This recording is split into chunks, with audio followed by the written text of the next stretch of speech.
Thank you so much for being here. I'm Deb Carr. I am the director at Intuit, the Center for Intuitive and Outsider Art. And as I mentioned, for those of you who were at Intuit last night, this is a dream come true for the board, for the staff, volunteers, friends. This is something we've been wanting to do for a long time, and we're really pleased that Art Design Chicago, the citywide initiative hosted by the Terra Foundation and the Dream House Foundation, made this possible for us. This, along with the Chicago Calling Art Against the Flow exhibition, which I hope you all get a chance to see while you're in town. And I know we have lots of out-of-town visitors, so thank you for being here. Just a couple things. I want to recognize board members who are there. Where are all those board members? They must be sitting in this one. Ah, there they are. Okay, raise your hand, board members. Raise your, oh, here they are, here they are. And we have some Vivian Society folks. Okay, good. that's our Vivian Society, our lifetime trustee group. And then staff and volunteers, raise your hand too. And I particularly want to recognize Melissa Smith, Jay Castro, and Julie Blake, who have been really the queens of everything that has been happening and getting the arrangements together. Thank you. I want to recognize the Summit Planning Committee, which is Melissa, Allison Amick, Jerry Steffel, Randy Vick, Lisa Stone, and Ken Burkhart. Raise your hands, and me. Yep, raise your hands, okay. And then just a couple of introductions. Over the next 2 days, many of the introductory welcomes will be made by Melissa and Allison, and I just want to let you know who they are. Melissa Smith is our Senior Manager of Learning and Engagement, and she'll be introducing the moderators tomorrow. Today, the moderators will be introduced by Allison Amick. Allison is Intuit's Chief Curator and Senior Manager of Exhibitions and Development. Small museum, many hats for all of us. Allison has a master's in art history from Indiana University, and prior to joining Intuit in 2016, she worked for 10 years as curator of art at the Oklahoma City Museum of Art. And her recent exhibitions include Henry Darger Source Materials and Darger Plus War, Violence and Loss in Self-Taught Art. And she is in the process of working on Intuit's next exhibition, which will feature works by New Zealand artist Susan Te Kaharangi King. So that's very exciting for us. So you'll see Allison up and down today, so look for her. Now, please allow me to introduce Michelle Boone, who is Chief Program and Civic Engagement Officer for Native Pier. Michelle is the former commissioner for the City of Chicago's Department of Cultural Affairs and Special Events.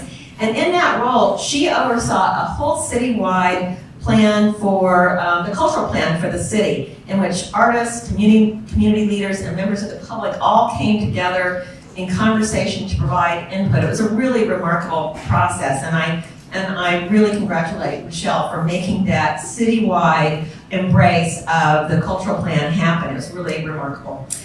This year, Intuit created an International Strategic Advisory Council, and Michelle graciously accepted our invitation to be part of this council. So please join me in welcoming Michelle Boone.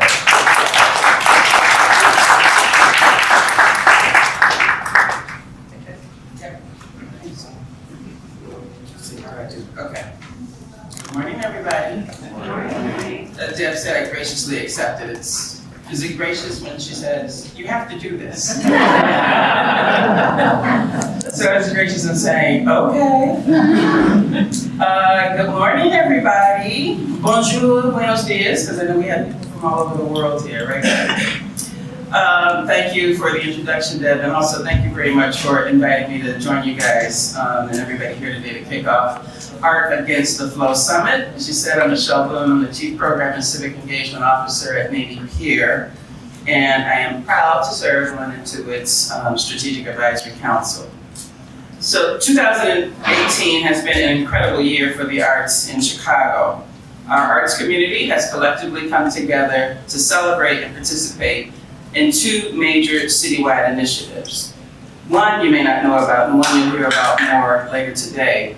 The first one was the Year of the Creative Youth, offering recognition and showcasing the talents of Chicago's youngest creative force.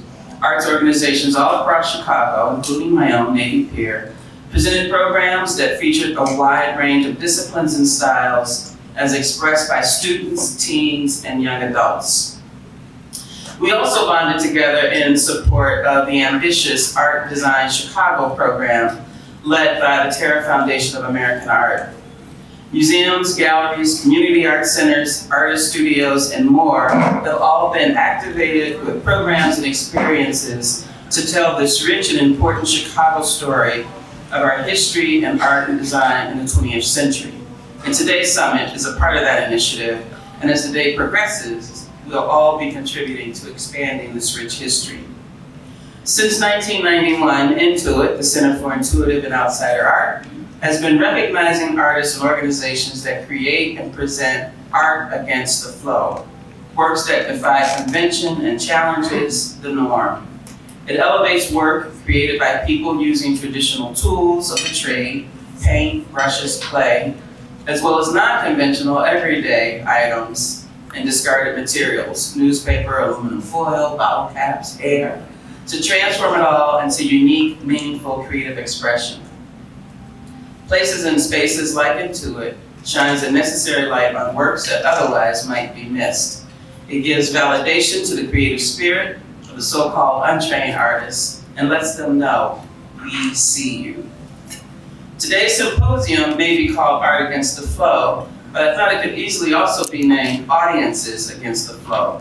For the work explored is also about connecting audiences to artists beyond the hallowed halls of traditional spaces.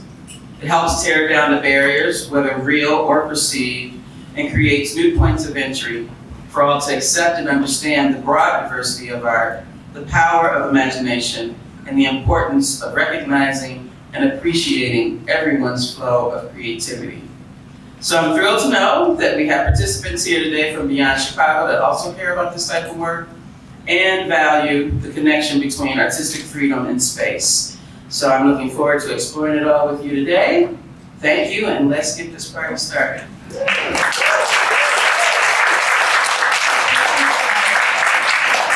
now let's have our keynote address. I'd like to bring up Kenneth Burkhart, Lisa Stone, and Bill Swislow.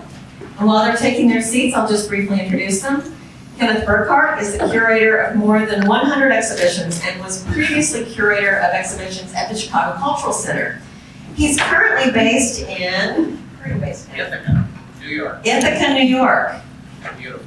But that doesn't matter because Ken's curated so many exhibitions, including co-curating Intuit's Chicago Calling Art Against the Flow. He's called on for all these exhibitions because no matter where he lives, because he's so thoughtful, he's responsive, and he's a really nice guy to work with. Lisa Stone, in addition to being a member of Intuit's Vivian Society and the co-curator of Chicago Calling, is curator at the Roger Brown Study Collection and teaches at the School of the Art Institute. She thinks big when she turns her eye to a project, and she's exceptional at making those around her think big too. William Swislow is the curator of Chicago We Own It, Chicago Calling's companion exhibit, because he is an observer of the Chicago scene and the outsider art world. He's an author, lecturer, entrepreneur, consultant, so it's no surprise that working with Bill makes those around him smarter through his insights and his thoughtful persuasion. Please welcome our speakers.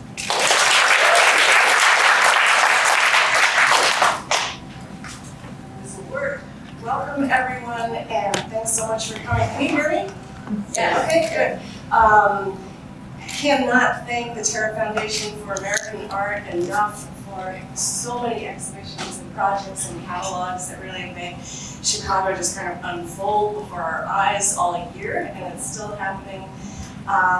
Being able to co-curate the show with Ken and really dig into Chicago's history as a place of incredible inclusion, art historically and culturally has also been a kind of dream come true. And it's great. I want to begin quoting Dennis Adrian this year for Giant Redwoods in our Cultural Mist bell. And we'll read a little bit about people who were so important to Chicago's art history and culture and texture. have passed away. Phyllis Kind was truly among the vanguard when it came to recognition of emerging Chicago artists and American outsider art. Born in New York, she studied at the University of Pennsylvania before moving to Chicago, where she obtained a master's in English from the University of Chicago. She also had a master's, I think, in organic science, or organic chemistry.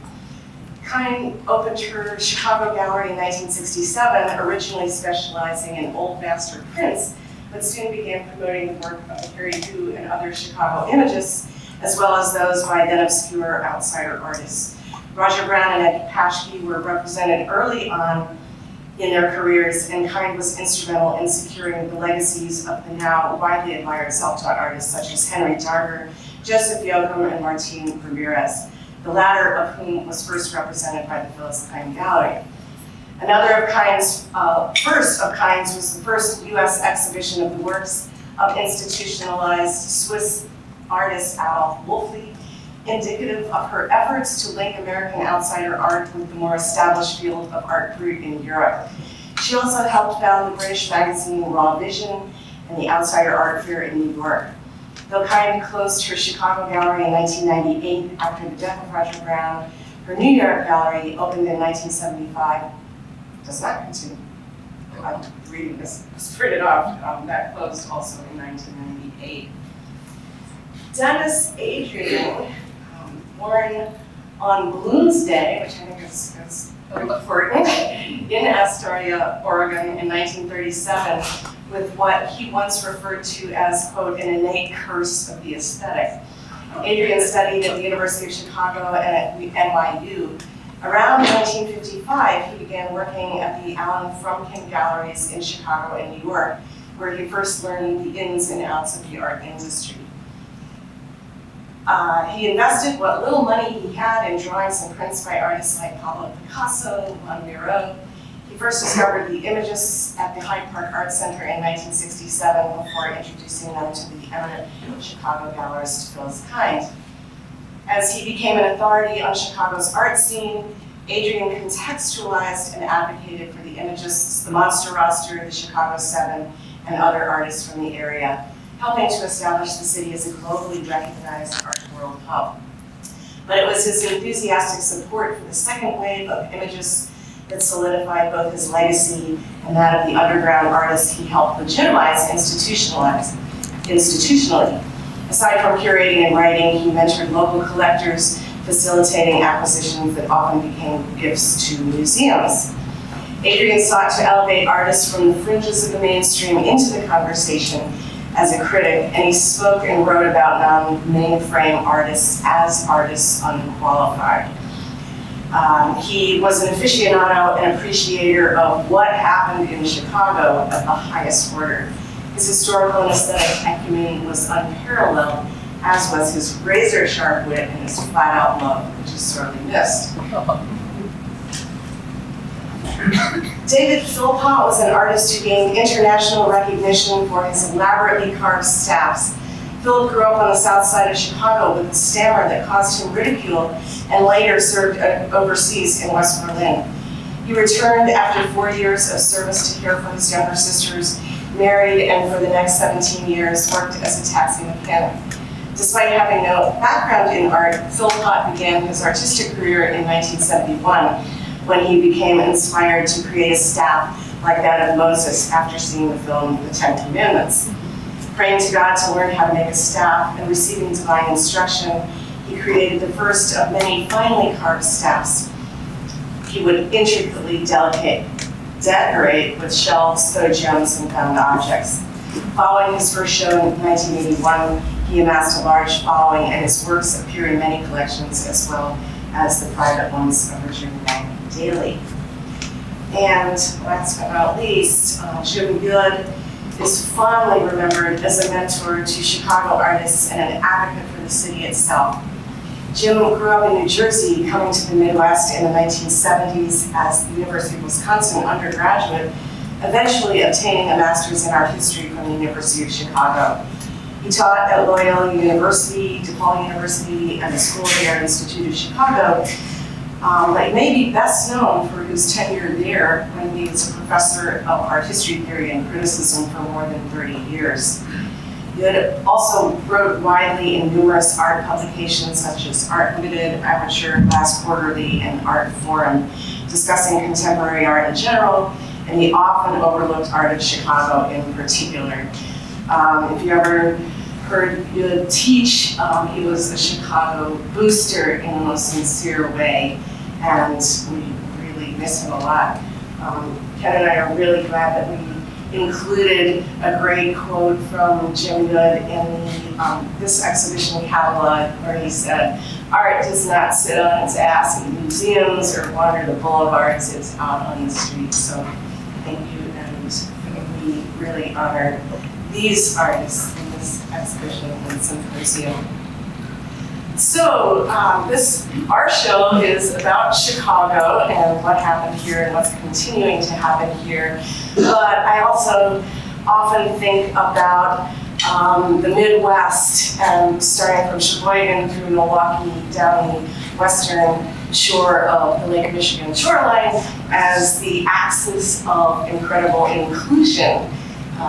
The Milwaukee Art Museum for many years has collected and exhibited works by self-taught outsider and folk artists, and continues to do so and continues to build their collection. The John Michael Kohler Art Center in Sheboygan, one cannot overstate their longtime commitment to collecting, exhibiting, and preserving environments and collections by self-taught artists. And we have, I think, 4 representatives, Sam and Gatmeyer, Sam's the director of the John Michael Kohler Art Center, Jen Arnold, and Laura Bickford. Did I miss anyone? Is anyone else here? We're so glad to have this partnership, even though we're focusing on Chicago in this exhibition. It's really the region that is important. So back to Chicago, when we had the opportunity to dig into Intuit's history and Chicago's history, we struggled mightily and decided to focus on and curate 10 Chicago and Chicago area artists. Can I mention anything? It's hard with me up here. I'll tend to hog the microphone, so please dive in. That we both have had enough experience for many years working with each of these artists and their works, some personally together with the living ones, and the works of some that are no longer with us at that time. And we felt very strongly that we wanted to not replicate how these artists were represented in most shows, which is to show the body of work and where it came from and how it interacted as an individual artist. And I think what spurred us on was to hone the list down to 10 artists that we felt represented the whole genre, but also could have a dialogue art-wise, work-wise within each other and not replicate that confused, wonderful collage-y kind of way that we usually would show it. Many, many pieces that would replicate each of the styles. So I think that was one of the spurring. And we also really wanted to, I hope we achieved in the exhibition and in the catalog, we really wanted to show how, with the exception of Henry Darger, who remained very reclusive in his lifetime, that the other 9 artists were really part and parcel of Chicago's art worlds and art culture. They weren't outside of anything per se, except maybe some art historical ideas. And we sort of curated the show through their place and places in the city. And even though, with one exception, Dr. Charles Smith and Wesley Willis had met in their lifetimes, none of the other artists really overlapped or knew each other. So we thought we'd bring them into conversation in this exhibition. So there are huge histories that we wanted to discuss this morning, and we only have an hour or less. So instead of doing all of that, we decided to talk about the show. And so we're introducing the artists in the order that they were born chronologically.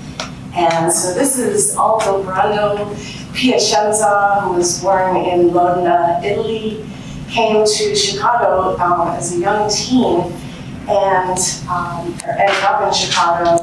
And actually his first job was just east of here on Fulton Market at the river. And he worked at National Biscuit Company. And he lived in Highwood, just up on the North Shore. At the time, a small Italian-American community in between larger affluent communities.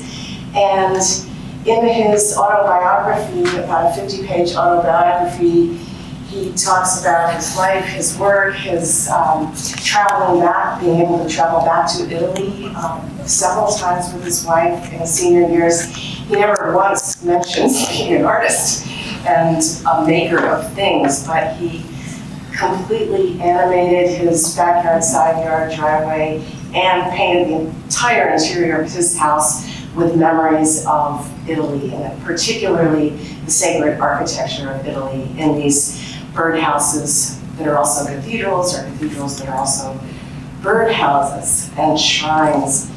And I believe it was Christina Rambert who first brought other artists to visit Piacenza. She lived in Highwood, and however it happened, many artists and faculty from SAIC would visit Piacenza, and apparently he would bring out the jug, the red wine, no matter what time they arrived, morning, afternoon, or evening.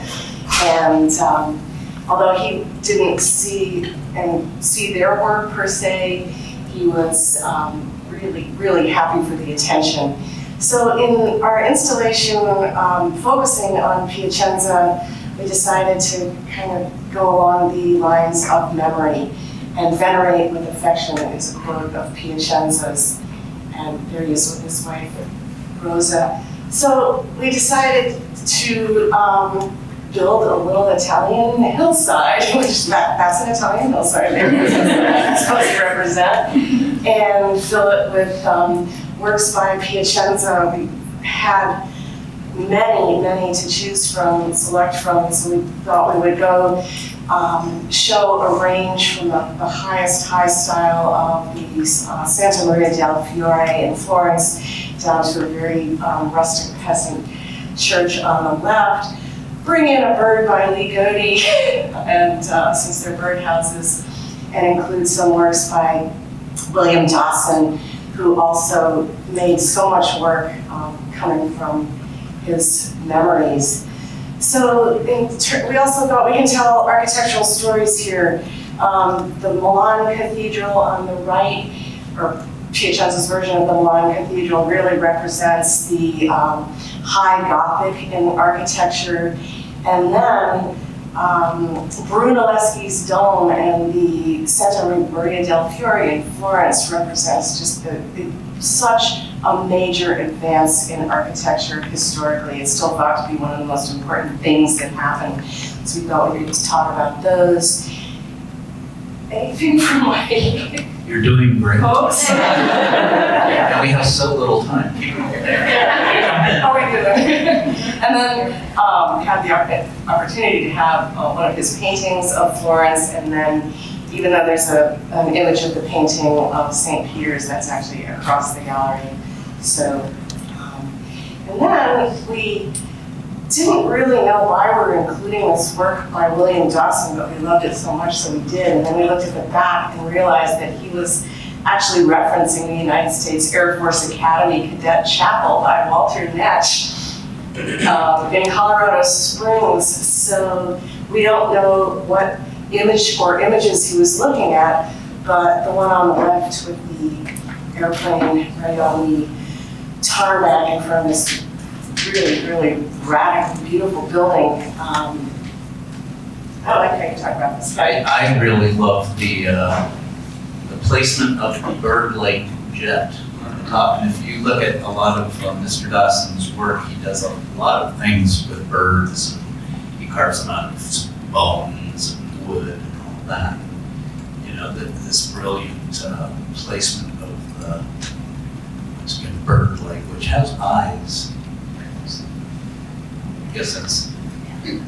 And we'll talk about Dawson when we get to the Dawson part of this, but so much of his work, he was born and raised in Alabama and came to Chicago, and so much of his work really stems from his memories of Alabama.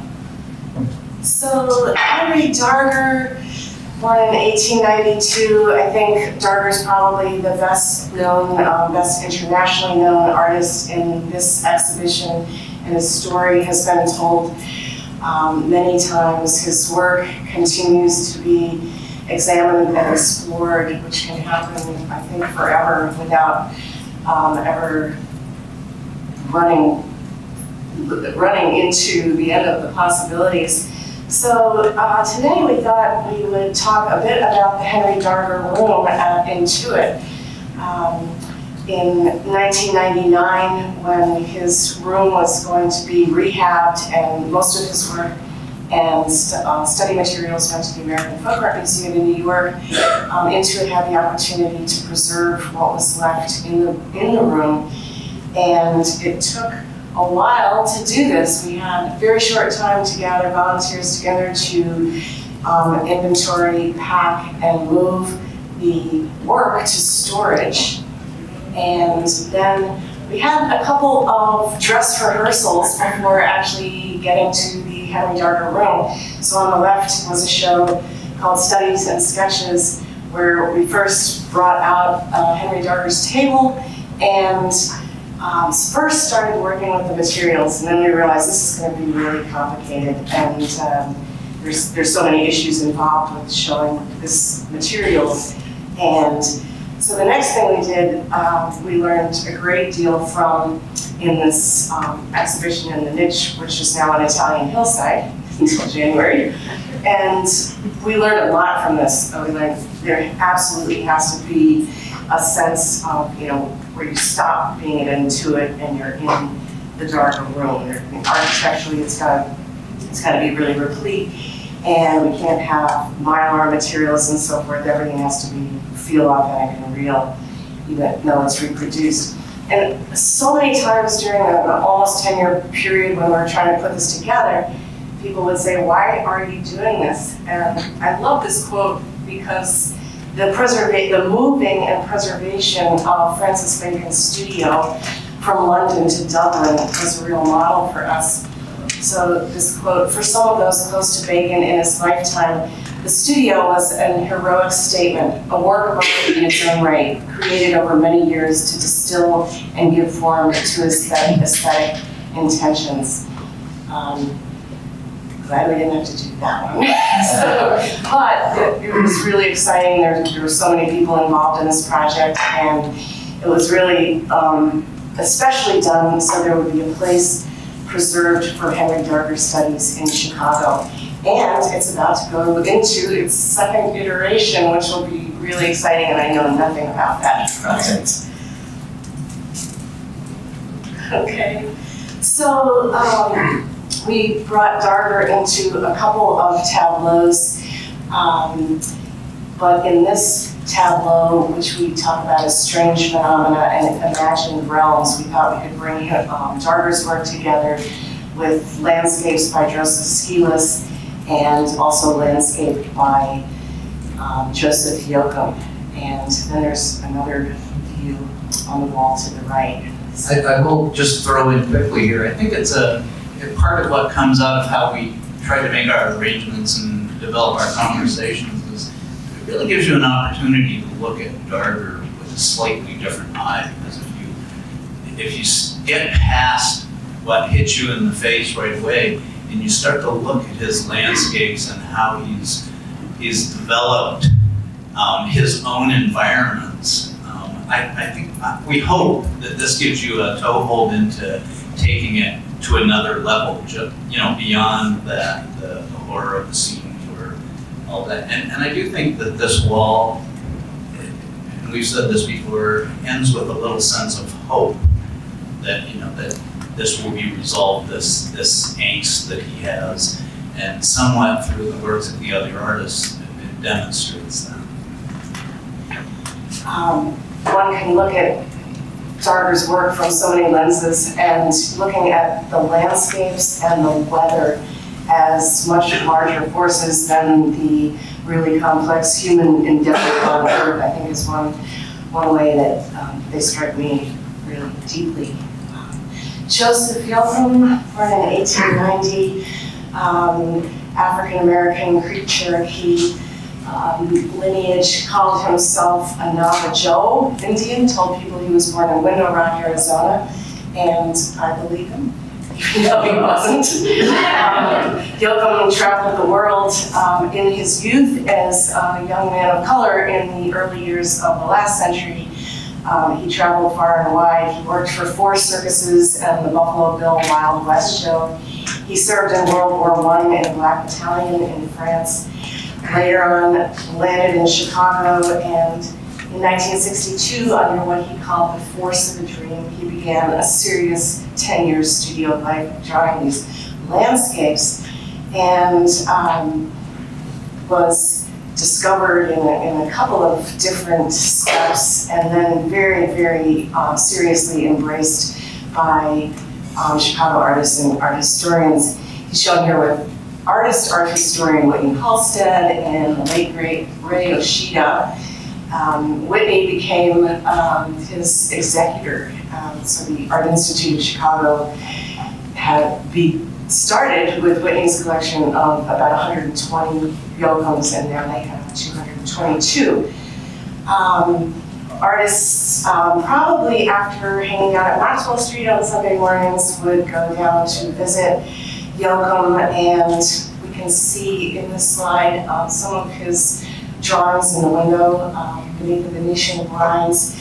And so artists and others were able to buy 1 or 2 over a period of time. And while I wouldn't say that Yoakum was interested in their work, I've never heard that was taking place. He had such an incredible, deep influence and impact on so many artists, and that's a 3-hour talk, so take my word for it.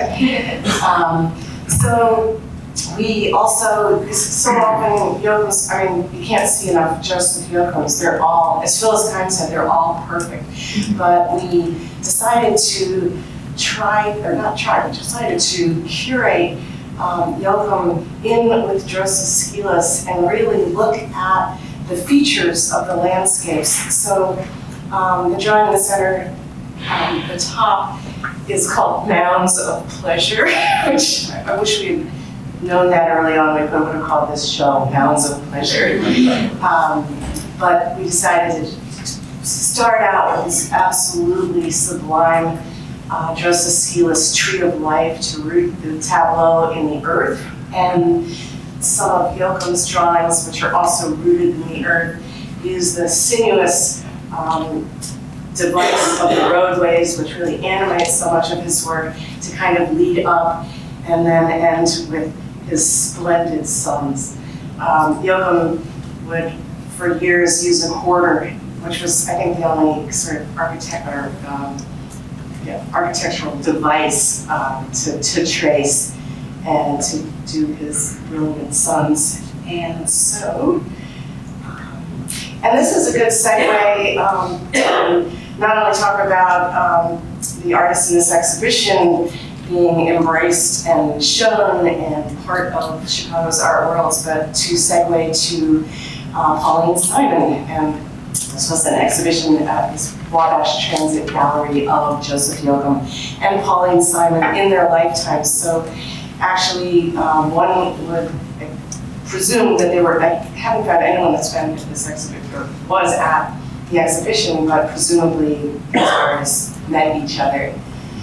And this is a great photo of Pauline Simon by Mary Baber in her home and studio. And Simon and her husband were lifetime members of the Art Institute of Chicago. So we know she spent a lot of time there. After her husband died, she had wanted to paint, and she didn't quite know how to get started. So someone said, well, you should take a class at the School of the Art Institute, which sounded reasonable. And she ends up studying with Seymour Rosofsky. So, how intimidating can that be? And it was. So, and there's, just thought I'd include that great. Since it's 50 years ago, and 1968 was such an explosive year in the world and in Chicago to show Seymour Rosofsky's painting, Revolutionary War by the Tree Studios. So anyway, Pauline took, I think, one lesson and said, forget this, and went back to, she was a long time resident of Hyde Park and collided with Don Baum, who didn't instruct her, but really kind of mentored and encouraged her. So there's Don and Pauline, and then there was a wonderful, huge retrospective of her work at Hyde Park Art Center, and Kate Horsfield and Lynn Blumenthal of the Video Databank did a videotape, which you can see at the Video Databank. It's incredibly grainy and really kind of primitive in many ways, but it's just great to hear them speaking. And This is a good place to tip our hat to Don Baum, who, really, in many ways I consider my mentor. I had the opportunity to work with him on a show in the 1980s called Urgent Messages.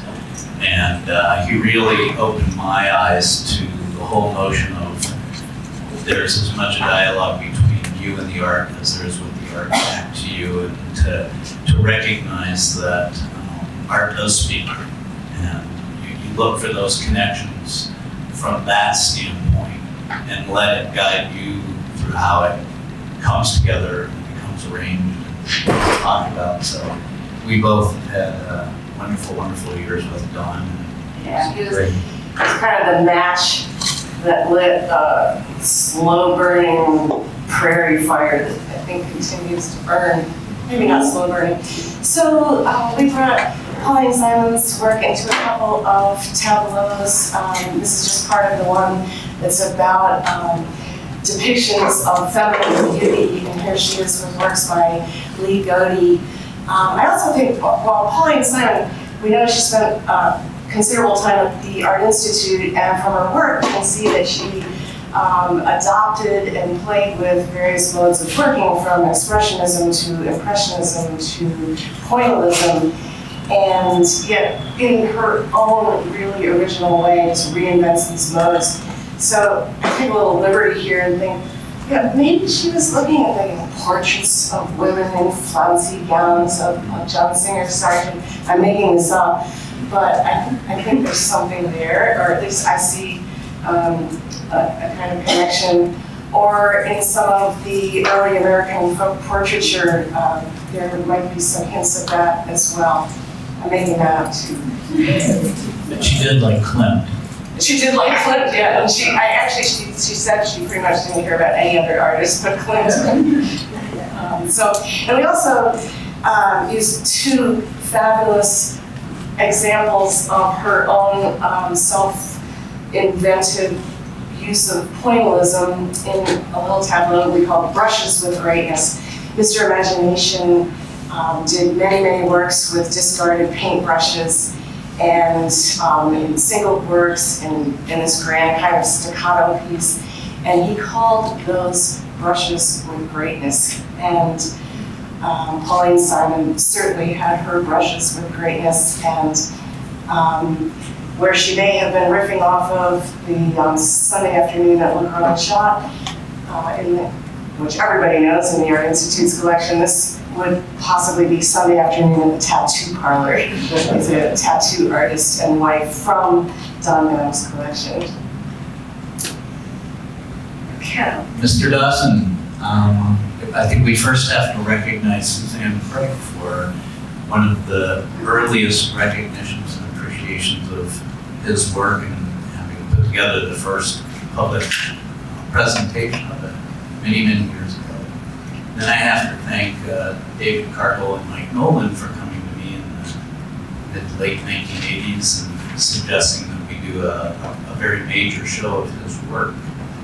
And it was an incredible opportunity to spend time with him in his home, and these are photographs that we took in his home, and he really described his work as his friends. And we played off of, in terms of showing his work in the past, we've always played off of the notion of really ganging it together. He does tokens that are just second to none.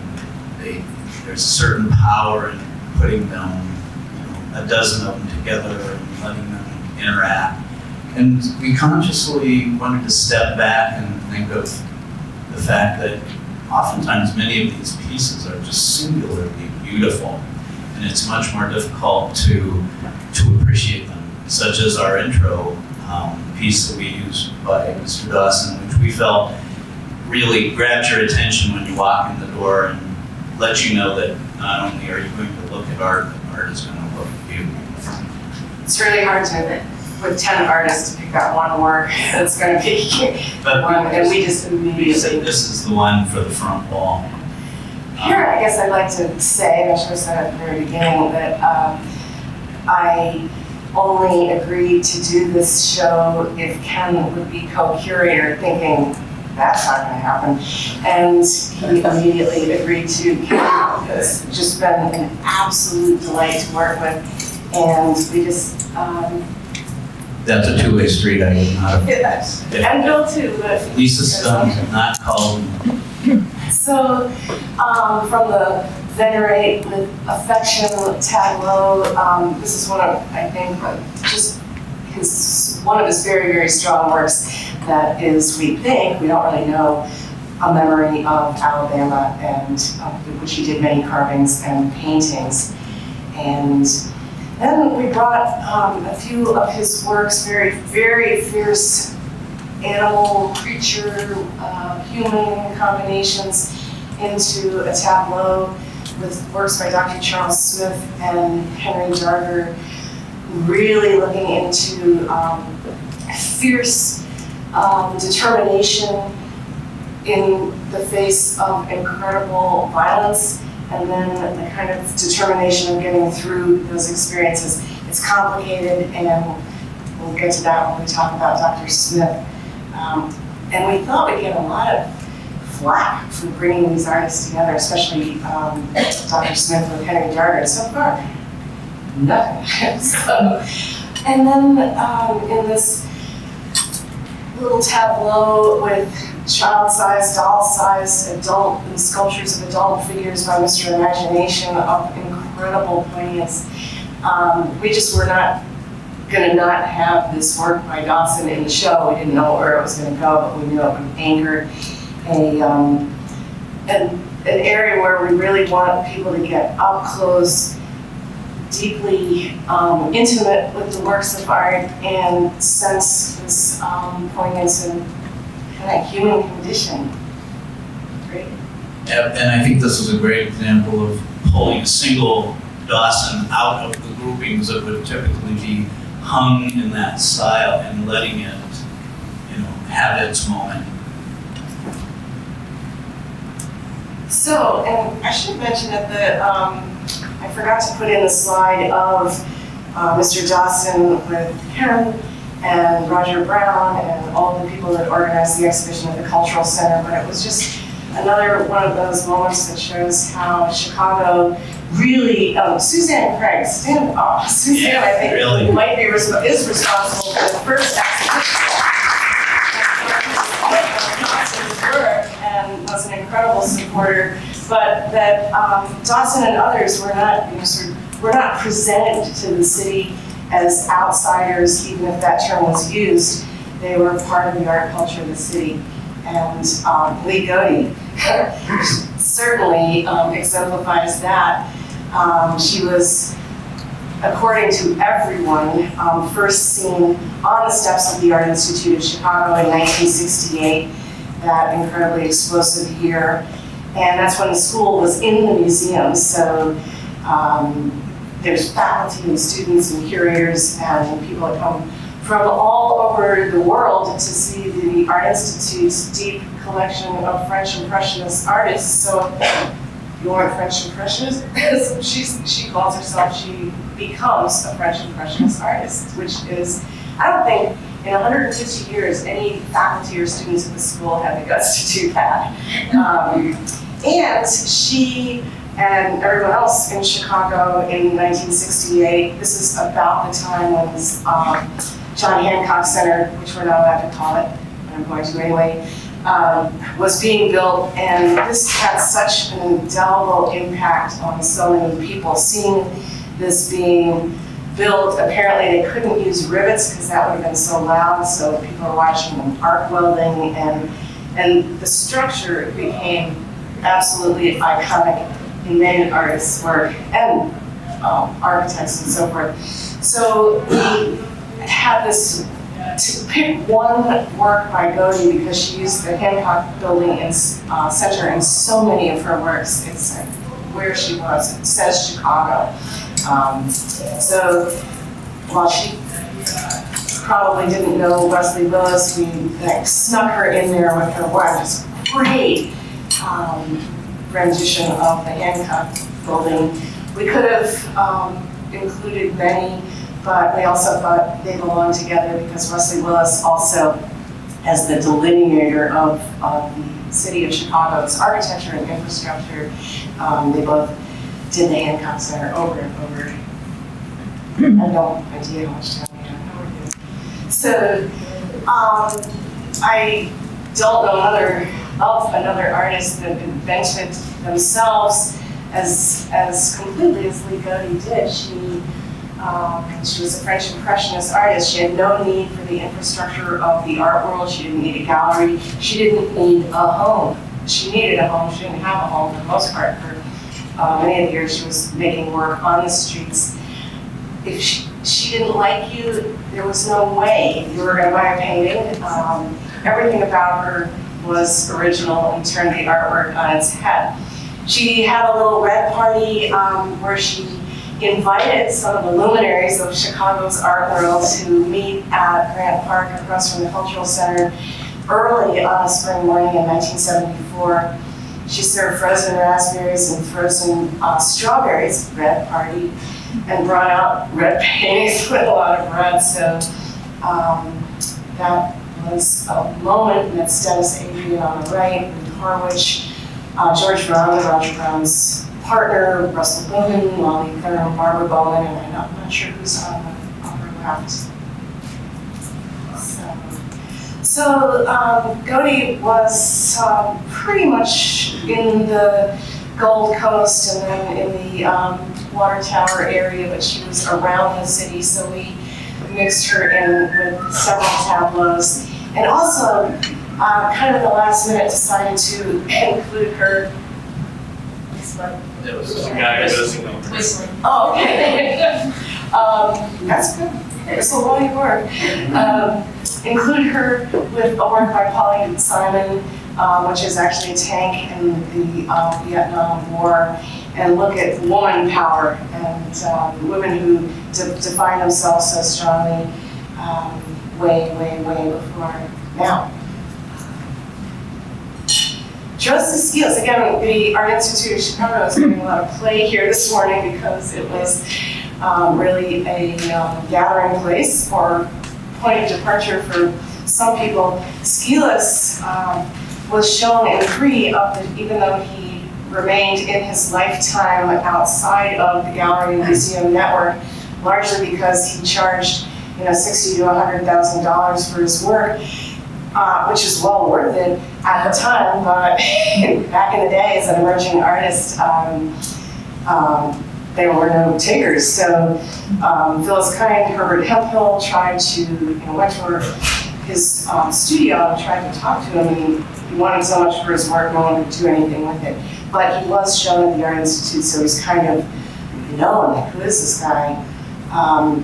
After his death, his work found its way into the Phyllis Kind Gallery and immediately into artists' collections, and is represented strongly here in Chicago collections.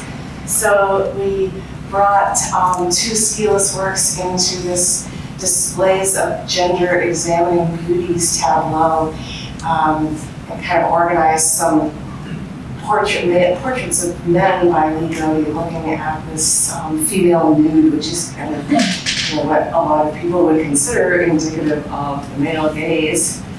Ken, back me up. And then if you, I don't know if you have a shot of the wall to the right or not, yes.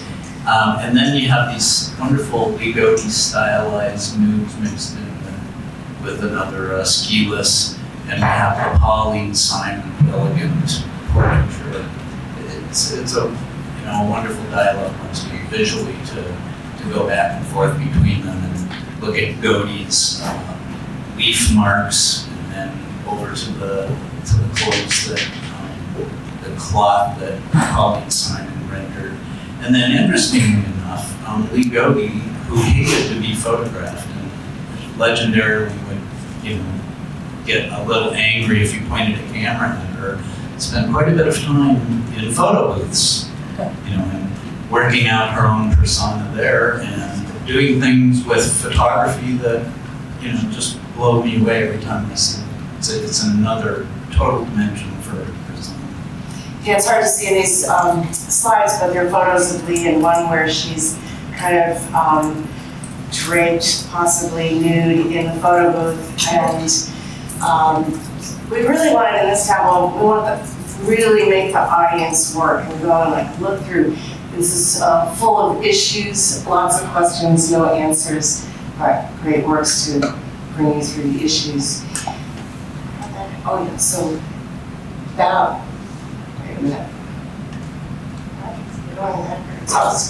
So Trososkilus, we also found a really compelling sort of conversation or way of looking at both Joachim and Skilus's incredibly precise landscape features, and that they really complement each other, and found that worked well in this tableau from Realms of Pleasure. Well, I just go back to that last one. For me, it's as if you've followed Joachim's fantastical roads and found an endpoint. You might come across the Emerald City of Skilus's approach. And that's a great mental and visual connection for me. And then the landscapes that we mentioned before with the darker. Dr. Charles Smith will be here tomorrow, and you'll have the incredible opportunity to hear from him. He's one of the most powerful orators I've ever encountered. He was born in 1940, grew up in New Orleans, was brought to Chicago with his mother. His father had been killed by police, I believe, in New Orleans. Two major defining moments in his life. His mother took him to view Emmett Till's funeral. He was the same age as Till, and then serving in the Marines in the Vietnam War and seeing his buddies be blown away. So this is a slide from a conference 2 weeks ago in Detroit around the Heidelberg Project, where Dr. Smith just blew us all away after his talk and held up this sign saying "the dream is dead," which was like throwing the gauntlet down.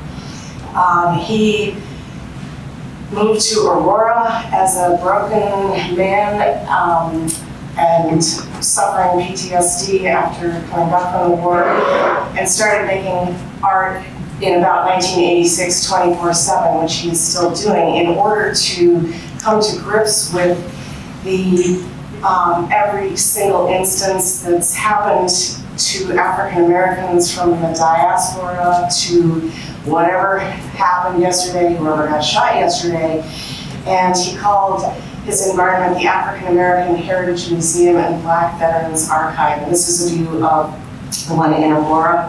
This would take hours and hours to go into any detail, and it's larger than life in every way. We included Dr. Smith for a number of reasons, but Intuit early on started taking groups out to see him, and he then became kind of very, very close friends with Intuit and supported and included in exhibitions. He then started a site which he continues to work on in Hammond, Louisiana, because he was traveling through Hammond, saw a former plantation home of Peter Hammond, who founded the town, said that here is buried Peter Hammond with his wife, his daughters, and his favorite slave. And that was just unthinkable to Dr. Smith, so he moved to Hammond and started the second African American Heritage Museum and Black Veterans Archive. His work, much of this work, other than the about 600 works that were acquired and rescued and conserved and deployed to museums around the country by the John Michael Kohler Art Center in 2000.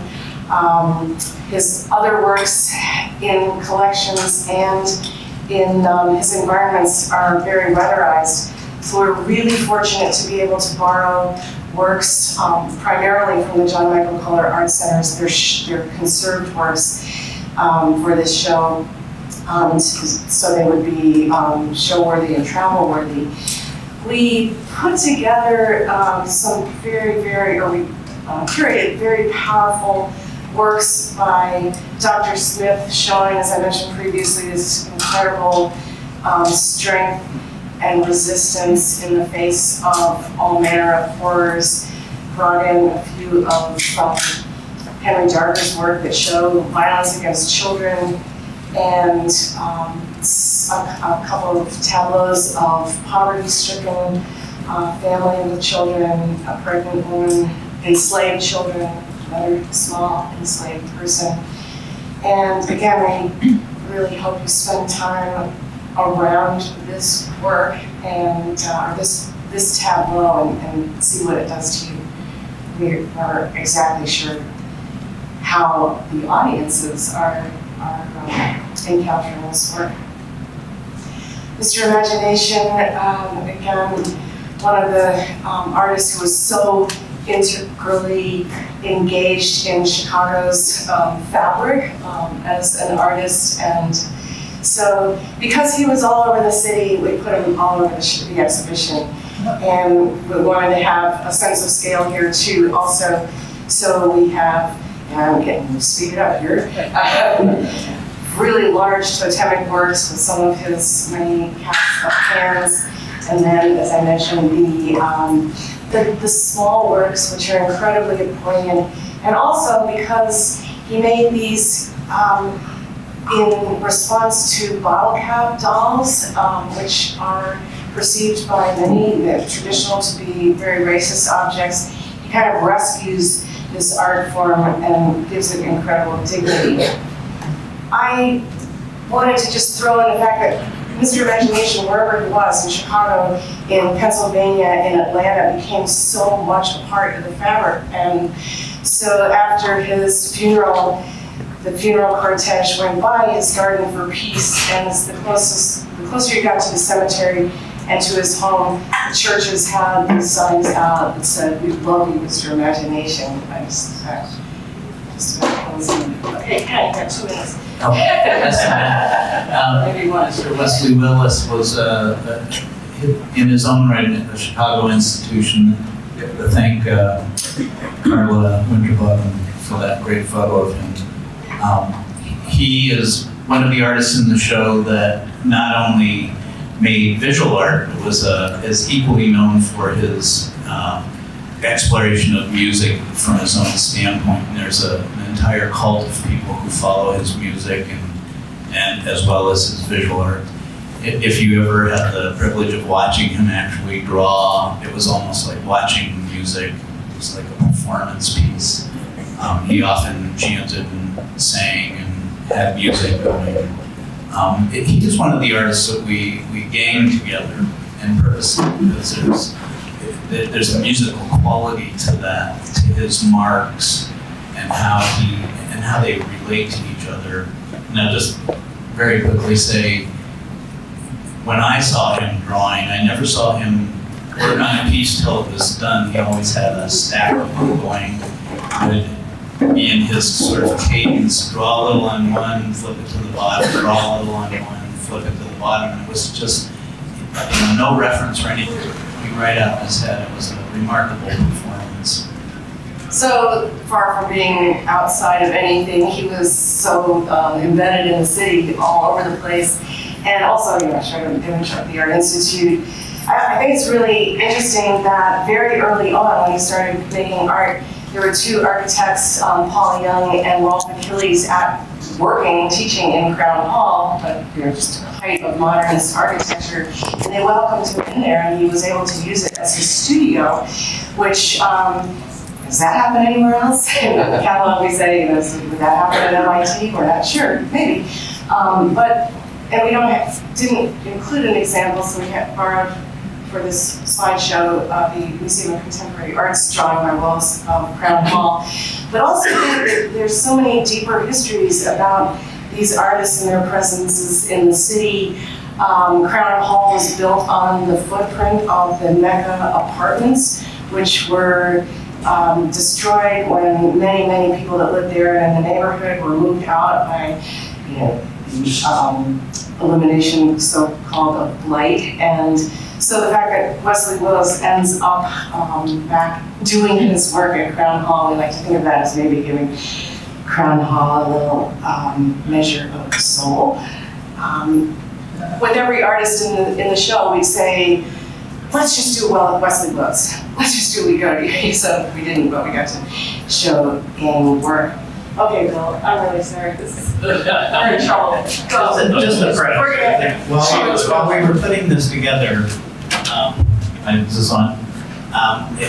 There was a big gaping hole in what we wanted to do, and we talked so much about what leads up to this work, and inspired the artists and vice versa. And Bill was so kind and generous to work this out for us. Kind of like Michelle Boone. Yeah, you got to do it. So the idea is that the 10 artists in Chicago Calling are sort of the tip of the iceberg for the vast army of creative people in and around Chicago. And so really we're trying to accomplish two things with the little Chicago We Own and Annex. One is to give some space to other artists who aren't as well known or are completely unknown in many cases, but also to give a sense of the collecting world. The same collectors and artists who supported the 10 artists in the main show had many other kinds of collecting interests and influences, and we were trying to first of all sort of replicate how they showed the work, but also explain how their sort of aesthetic and their interests developed and why they were so attuned to these artists that someone like Suzanne could discover, someone like Mr. Dawson. And one of the reasons, and I like to think of Maxwell Street Market as one of Chicago's great art institutions, at least in its old guys. This is the old Maxwell Street Market. There's also an old and an old Maxwell Street Market. But this is where Maxwell Street Market was for a few decades between the building of the Dan Ryan Expressway and the removal of the market back closer to where it originated when UIC took over the space. We go back to Maxwell Street for a minute. It was if you were unlucky enough never to have been there, it was a very large area west of the Loop. And it was one of the few places in Chicago where people of all sort of class and ethnicities would mingle every Sunday. And for many collectors and many artists in Chicago, it was part of the weekly routine to go to Maxwell Street early Sunday morning, and you could find anything there. I like to say you could find a box of sex toys and then walk a little further and find a stack of Ligotis that someone who was desperate enough to resell their Ligotis at that time period might have. And it really trained people to look for wonderful things amidst the chaos, to have a very aggressive eye so you can find things no matter where they are, and to appreciate things for the sake of their sort of impact on you and how interesting they are. Maxwell Street was not alone in sort of forming what I think of as this aesthetic of many Chicago collectors. Goodies, the original Goodies, later Uncle Fun, was for me a pilgrimage site whenever I visited Chicago in those days. But it was a place where you could go and find incredible stuff like at Maxwell Street for very little money and come away with a haul of just fascinating objects. And it was really about the joy of the object, the finding wonderful things, again, amidst a very sort of dense, chaotic environment. That's Ted Franco, who was the owner of Goodies and later of Uncle Fun, who himself was a designer and brought that design sense and that aesthetic of more is more, of having a really dense sort of collection of wonderful things just for the joy of them. And the object itself was so important. The idea of appreciating the object quite apart from any sort of artistic category or hierarchy or art historical point of reference, including objects like these bottle cap figures that Lisa alluded to. Of some sensitivity, the racial implications are a little disconcerting, although if you see enough of them, you start seeing beyond that and just sort of see the sort of whimsical character of these things, which were produced by the thousands in the 1960s and 70s. Much of the work in the Chicago We Own It show is by unknown artists. This is a mixture of a few of those sculptures are by an artist named John Tigner, who we know, but most of these pieces are effectively anonymous. Again, it almost doesn't matter. We can go on to the next one. Some artists are known, but have never been shown before. In particular, this artist, John Dyer, as far as I know, this is the first time his work has been exhibited publicly, although it's been in a few collections for many years. John Dyer is interesting because, in terms of sort of this idea of, well, what's the boundary, what's an outsider artist? John's parents were teachers at the School of the Art Institute of Chicago. John hung out around the school, but he was never a student there. And he created these incredible drawings. Just if you wanted to pull an example of art group, visually, this would be right there as a great example of that. Then there are artists whose names we know, but we know nothing about. Frances Caldwell was, what we do know about her is she was 14 years old, a student at DuSable High School in an art class. And this was one of several pieces in the show that was acquired at Maxwell Street. It was probably part of a portfolio that her art teacher had hung on to for many years. This was from 1952, I think. You should take a close look at this when you're in the show. There's just so many wonderful features in this painting. But again, we know nothing about Frances Caldwell, other than she was an art student. Or there are the artists that we know who they are, we know a lot about them, but no one knew them as artists in their day. This was a great example of that. Joe 40,000 Murphy. This is his 5-car garage, which is still standing on 34th Street in Bridgeport, although none of this stuff is in it anymore. The entire garage was filled, floor to ceiling, as you can see, with photos and collages. His house, which was across the street, also was filled, walls, ceilings, with photos and collages that Joe had collected and made. So Joe Murphy was extremely well known in Chicago in the 1940s, 1950s, 1960s. He was a chief usher with the Andy Frayne organization, who provided security at all the events. He worked Wrigley Field, Chicago Stadium, Amphitheater. He had his photograph taken with many celebrities. He was sort of, there's an interesting parallel with Henry Darger. He was a little bit younger, but they're roughly the same age. Darger was famously reclusive. Murphy in his day was famously gregarious, and the journalists knew him, and if they needed a quote for a story on almost any subject, they would find Joe and he would give them a quote. Joe was there when the Billy Goat whole thing with Sam Cianis or William Cianis and Billy Goat happened. He was a friend of Cianis. He knew everyone in Chicago. Everyone knew him. And what they knew about him was he had this hobby of collecting things from the shows, but no one knew he was an artist. No one knew that in the attic of his house he had a little room that was covered in tickets from events, and pasted over those he had cheesecake photos from early calendars. No one knew he had covered his whole house with this stuff. No one, he wasn't known for his collages. Which when I first saw it, I was looking for real estate, stumbled onto it. And it was really because I'd been at Maxwell Street that when I walked into Murphy's house, I knew that there was something interesting there, because I had been looking at the same kinds of sort of weird stuff at Maxwell Street. I knew nothing about environments or about outsider art at that time, but I knew there was something special to Murphy. And And finally, what I know now about Murphy is this sort of situation where you had this great Chicago character, and what is more fitting for this show at Chicago Calling, Chicago We Own It, that this great Chicago character turns out to have been a great Chicago artist, but mostly in secret, mostly unknown. Not now known, and that I think is what brings us almost. Well, since the Smart Museum has an exhibition also in the Art Design Chicago project called The Time Is Now, I kind of wish we had called this show It's Sock It To Me Time. I think it's Sock It To everybody else's time. Read the catalog, it's great. We tried hard to have an exhibition history that would, just of museum shows in Chicago from 1941 to 2018 actually.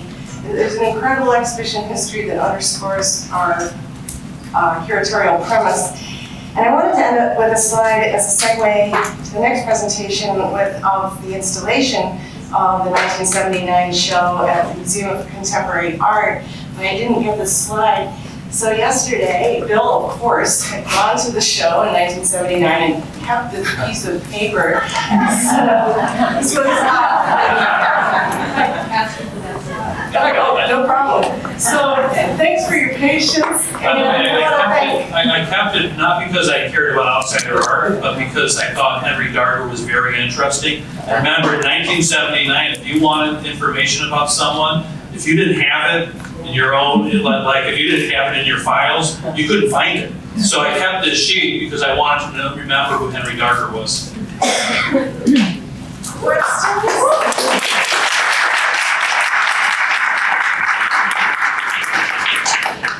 I think we have time for one question. Make it a good one. That's perfect.